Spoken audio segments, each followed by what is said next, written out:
Praise the Lord. हम लोग व्रत का मौसम में है और आज का दिन है 12वां। धीरे धीरे हम लोग गुड फ्राइडे के तरफ, ईस्टर संडे के तरफ बढ़ रहा है। देखो, 40 दिन उपवास और प्रार्थना के बाद गुड फ्राइडे आता है और गुड फ्राइडे के बाद ईस्टर संडे आता है। आज जो कुछ भी तू बलि चढ़ा रहा है वो अपने पराक्रमी परमेश्वर के लिए चढ़ा रहा है। कई ख्रिस्ती लोग हैं जो हर दिन अपना शरीर को तोड़ रहा है, हर दिन प्रार्थना और उपवास में समय बिता रहा है, वो परमेश्वर के उपस्थिति में बैठ के समय बिता रहा है। कुछ लोग बाइबल पढ़ रहा है, कुछ लोग कलीसिया में सभा में जाके बैठा हुआ है। ये सारी बातें मेरा परमेश्वर देख रहा है। तू परमेश्वर के नज़रों में है। मेरा परमेश्वर का नज़र हर एक स्थान में है।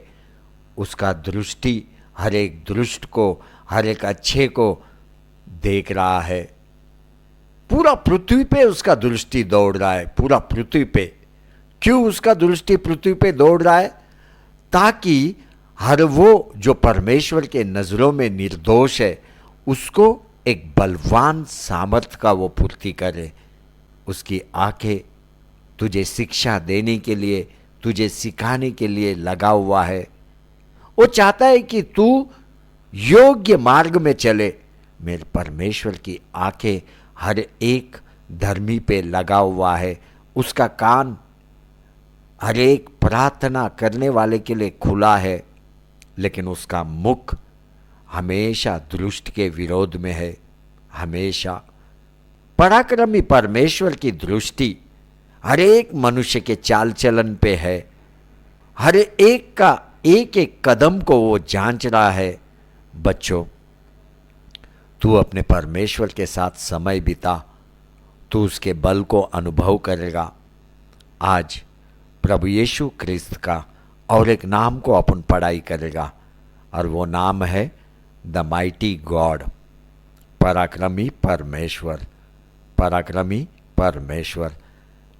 यशायाह भक्त का किताब अपने को बताता है, यशायाह 9 और 6 पद में, क्योंकि हमारे लिए एक बालक उत्पन्न हुआ, हमें एक पुत्र दिया गया है और प्रभुता उसके कंधे पर होगी और उसका नाम अद्भुत, युक्ति करने वाला, पराक्रमी परमेश्वर, अनंत काल का पिता और शांति का राजकुमार रखा जाएगा। ये वचन में अपन प्रभु यीशु क्रिस्त को 5 नाम देखते हैं। 5। आज अपन पराक्रमी परमेश्वर ये नाम पे पढ़ाई करेगा। देखो, पराक्रमी ये जानना बहुत जरूरी है। इंग्लिश में इसको माइटी बोलता है, माइटी। हिब्रू का किताब में माइटी ये शब्द को गिबोर बोलता है, गिबोर। गिबोर मतलब बल, शक्ति, नायक, योद्धा। यशायाह का किताब 9 अध्याय 6 पद अपने को बताता है, यीशु क्रिस्त एल गिबोर है। एल गिबोर। मेरा परमेश्वर एक बल और ताकत है। मेरा परमेश्वर एक सामर्थ और शक्ति है। मेरा परमेश्वर एक नायक है। मेरा परमेश्वर एक योद्धा है। क्या तुझे बल चाहिए तेरे जीवन में? क्या तुझे एक नायक जो तेरे हर संकट में तेरे को छुड़ाएगा तुझे चाहिए? क्या तुझे अपने जीवन में एक मददगार योद्धा करके चाहिए जो तुझे हर युद्ध में विजय दिलाएगा?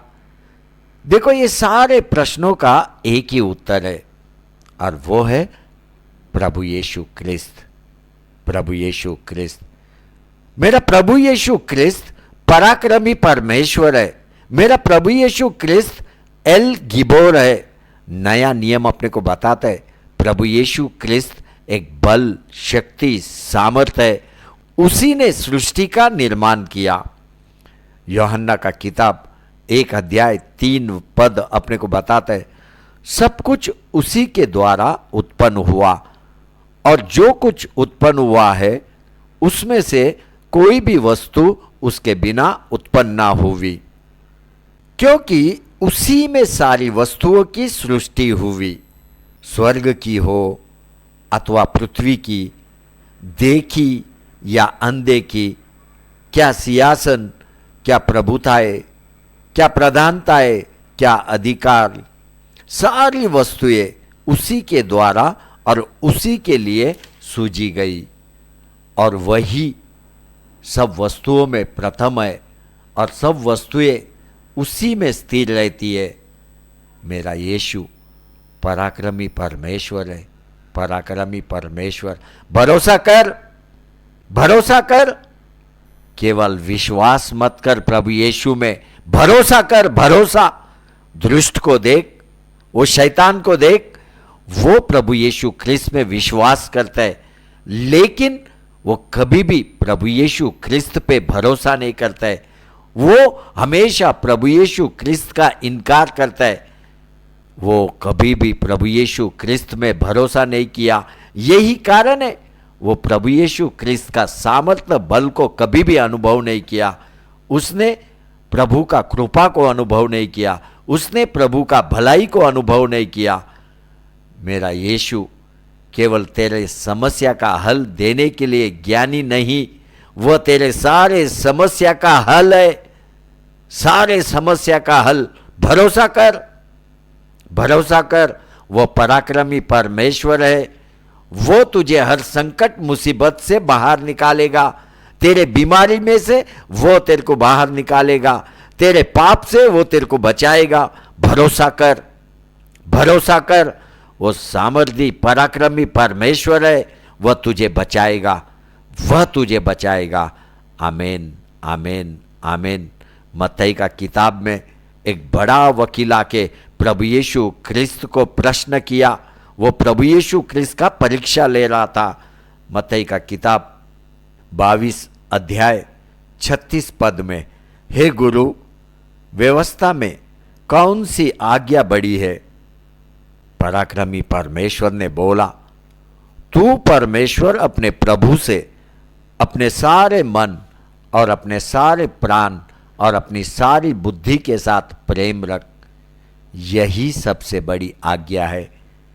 क्या आज हम सब ऐसा करते हैं? क्या अपने परमेश्वर को प्रेम करते हैं? देखो, प्रेम केवल भावना नहीं, प्रेम एक चुनाव है। चुनाव, चुनाव मतलब चॉइस। प्रेम एक निर्णय है, प्रेम एक कृति है। हमें चुनाव करना है अपने प्रभु यीशु ख्रिस्त से प्रेम करने के लिए। कैसा? हमें बाइबल पढ़ना है, परमेश्वर के साथ समय बिताना है, हर दिन प्रार्थना करना है। इतना ही नहीं, हम सब पराक्रमी परमेश्वर का आदर भी करते हैं। क्यों अपना आदर करता है? क्योंकि पराक्रमी परमेश्वर ने यूहन्ना का किताब 14 अध्याय 15 पद में अपने को बोला, यदि तुम मुझसे प्रेम रखते हो तो मेरी आज्ञाओं को मानोगे। वो बड़ा वकील को देखो, प्रभु यीशु ख्रिस्त को प्रश्न कर रहा है, व्यवस्था में कौन सी आज्ञा बड़ी है? पहला पॉइंट, वो प्रश्न बना रहा है, लेकिन उसके अंदर बिल्कुल प्रेम नहीं है। वो प्रभु यीशु ख्रिस्त के पास परीक्षा लेने को आया, उसको मालूम नहीं वो किसके साथ बात कर रहा है, किसको प्रश्न कर रहा है। मेरा यीशु ख्रिस्त स्वयं एक नियम है। प्रथम उससे प्रेम कर, उससे प्रेम कर, एक निर्णय ले, कृति कर, अपने यीशु को प्रभु करके स्वीकार कर। वही नियम है, वही प्रेम है, वही पराक्रमी परमेश्वर है। हे वकील, बल को पहचान, शक्ति को जान, नायक तेरे सामने खड़ा है, वही योद्धा है, वही पराक्रमी परमेश्वर है। मेरा यीशु पृथ्वी पर जन्म लिया ताकि एक दास का जीवन जिए, एक निचला स्तर में रहे। क्यों? क्योंकि वो मनुष्य जाति को प्रेम किया। उसने अपना पराक्रमी सामर्थ्य को बताया नहीं, वो मनुष्य जाति को एक शिक्षा दे रहा था। कैसा एक नम्र जीवन पृथ्वी के ऊपर अपने को जीना है, कैसा एक दूसरे का सेवा करना है। लेकिन लोगों को समझाने, प्रभु यीशु क्रिस्त समझाने, उनको लगा प्रभु यीशु क्रिस्त एक साधारण मनुष्य है। प्रभु यीशु क्रिस्त पराक्रमी परमेश्वर है, वह एक योद्धा है, योद्धा। भरोसा कर, भरोसा कर, तू उसके पराक्रम को अनुभव करेगा। मेरा यीशु पराक्रमी परमेश्वर है, पराक्रमी परमेश्वर है। आमीन, आमीन, आमीन।